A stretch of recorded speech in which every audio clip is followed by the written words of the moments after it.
I've been coming down to the Lake Powell area for 50 years now, but there's always something new to learn. Hey, I'm Adam Eagle.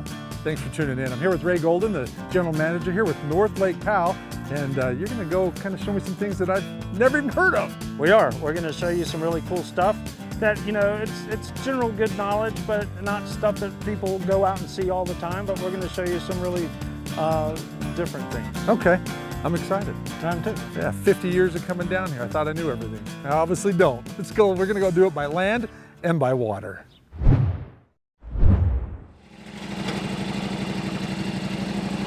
So we're over here on the Henrys and kind of over here off of Ellen, kind of between Ellen and Pinnell. We're gonna go check out a pretty cool old mining camp and maybe rappel down an old dam. So we're gonna go check it out. The Henry Mountains are a range of 5 mountains located in southeastern Utah. They're known for big mule deer, free-ranging bison, and it's also an area that has an extensive history. A gold rush happened in the area when in 1883 Cassite discovered placer gold on the Colorado River. In 1889, gold was discovered on Mount Ellen in the Henry Mountains, and that started another gold rush. Good entrance. Go hiking. We're in Conundrum Canyon, right at the base of the Henry Mountains, and Brent's gonna take you guys downstream in Crescent Creek. Let's give it a shot. You'll get your feet wet. And then you're all gonna make a great rappel over a 50-foot log dam built back in the gold mining days. So Brent and Nate came out and scouted it a couple of weeks ago, and they've done a lot of canyons just like I have, but they said it was one of the most beautiful canyons that they've ever been in. That's the great thing I love about this area. You know, it's so dynamic. You have the canyons, you have the mesas, and of course you got the mountains as well too. You can't be bored. Definitely a lot more bushy in the beginning. Then it begins to slot up and opens up. And of course, we're hitting it at a pretty awesome time. The sunlight just hits it just right. Yeah, I mean, the first time you did this was 2 weeks ago. You guys were pretty surprised when you got in here. Oh yeah, for sure. It was definitely blew my mind. Like I said, I wasn't expecting too much. You know, everyone says it's a pretty mellow canyon, but the sights are definitely what make it a great canyon.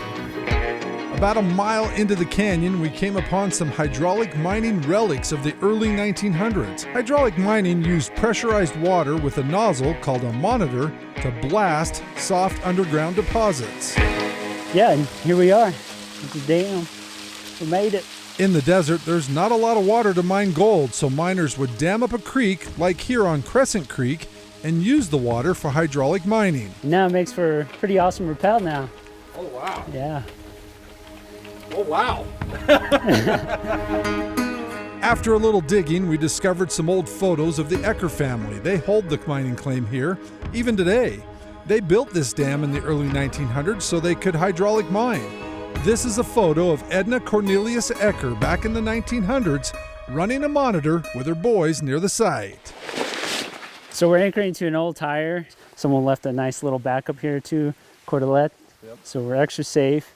Get everything rigged up properly. Just get the rope down. Rope!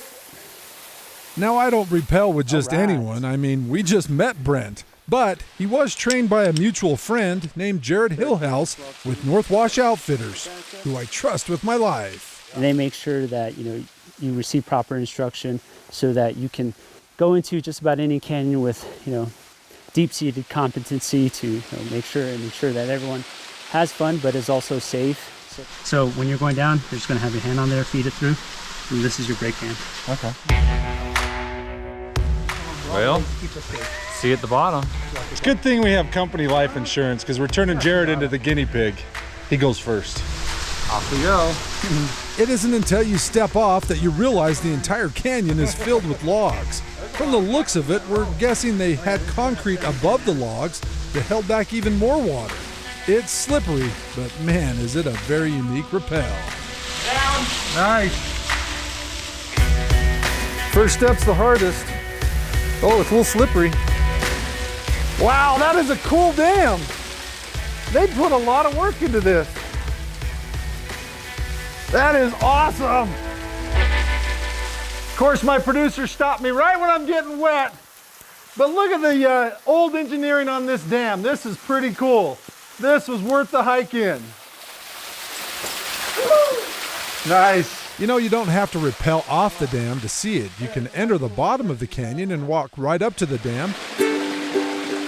And some of the most scenic parts of the canyon are actually found below the dam. So it kind of slots up a bit, you know, turns to sandstone, and then once we kind of break into the entrada zone, that's where we're going to find our way out. But other than that, it's a solid view fest all the way through. Cool.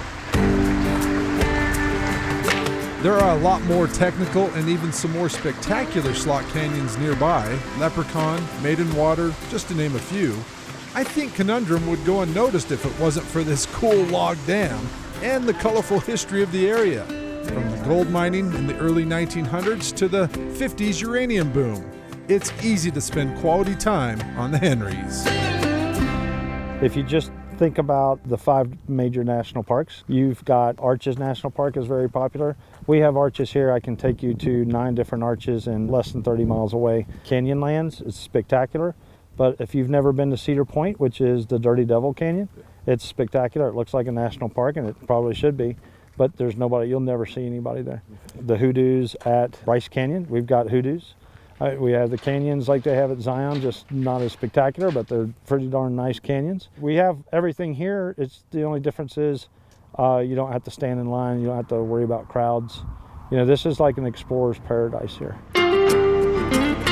If you've been to Goblin Valley to see the hoodoos, well, there's hoodoos on the Henrys. And most of the time, you'll have the place to yourself. We're at Little Egypt Geological Site at the very base of the Henry Mountains Bull Creek Pass Trail. It's just like a little Goblin Valley. It's the exact same geological formations that you'll find up at the state park.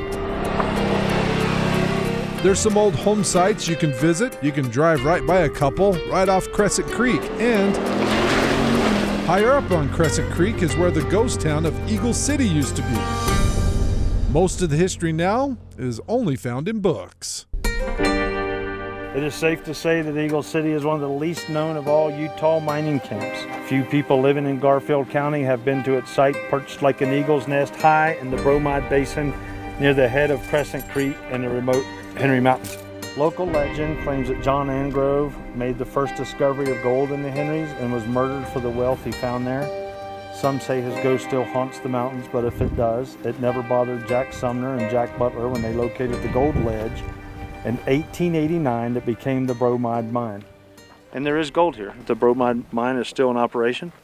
And at a recent BLM report that I read said that they felt like it would probably not play out before 2028. And Eagle City, or Eagle Town, whatever it's Eagle City, that was apparently where Butch would go and hide out sometimes. Yeah, they had a bank. Yeah. They had a saloon. They had a brothel. They had everything just like a normal gold mine town. Another cool thing about the Henrys is you can be at the desert floor 1 minute and 20 miles later be at nearly 11,000 feet looking into Canyonlands, Capitol Reef. Yeah, it's beautiful. There are hundreds of miles of trails to ride, and on the southwestern side of Mount Ellen, you might find yourself at Airplane Springs. There's a memorial there for Colonel Loren LeVar Johnson of Utah and Staff Sergeant Billy Nash of Oklahoma, who died in a military airplane crash in 1950. The wreckage is said to be about 400 yards northeast of the memorial. We took a hike to look for it, but could never find it. Can't find it. Found a little old chalk shed.